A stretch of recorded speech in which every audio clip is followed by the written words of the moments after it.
to the Pigs Fly Nurture series. This is your source for marketing automation best practices. When you're finished here, feel free to check us out online at LeadMD.com and visit our resources area. Enjoy. So the topic of this week's Pigs Fly Nurture series video is a controversial one. If anyone has seen some of the traffic online in regards to comparing marketing automation vendors to one another, you certainly can see that marketing automation software providers are definitely vying for that first place spot. Everyone's trying to say that they're the best, they're the most feature rich, they're the easiest to use, and they drive the most revenue. So again, the topic of this week's series focuses on how do you choose a marketing automation vendor? How do you weed through that process, determine which software will work best for you and your organization and your marketing plan, and ultimately, what are some of the features to look for as you evaluate those providers? The strange thing about evaluating a marketing automation provider really is that any good marketer should be able to make a marketing automation system work for them. Ultimately, as the market starts to normalize here, we're seeing a lot of features which are just baseline features arise. So everyone is sending email, everyone is using a lead scoring system, everyone's allowing you to create assets such as landing pages, emails, forms, house different pieces of content, video, tying into social media. So we've got a lot of elements of marketing automation which have become standard, if you will.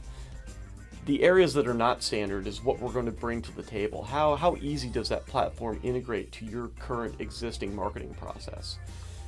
That's where a lot of organizations get hung up in terms of looking at only features and benefits and not thinking about how easy the system will be to run, how their current internal departments are structured, and what the adoption on the platform is going to look like from a possibility perspective.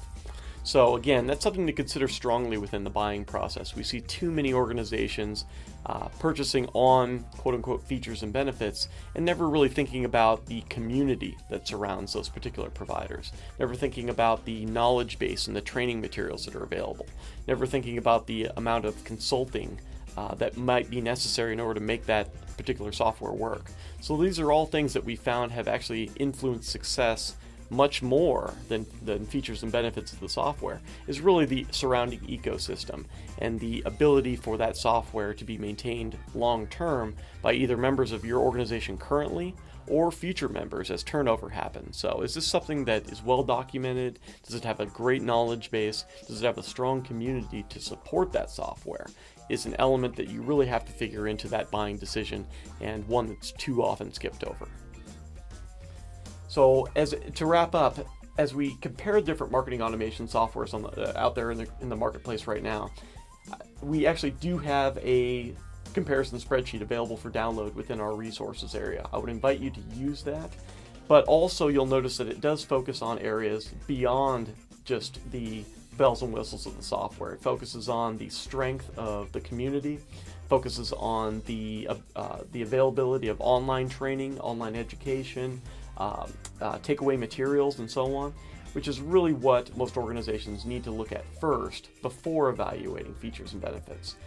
The last area that I would encourage everyone to take a look at is, do you have the internal skill set to run this organization, to run these softwares? That's a hard look that a lot of organizations, again, skip over. They need to put more emphasis on the ability for their team to manage this software long term. If you don't have that in place, I'd strongly suggest finding the right people and then finding the right process and ultimately the right technology.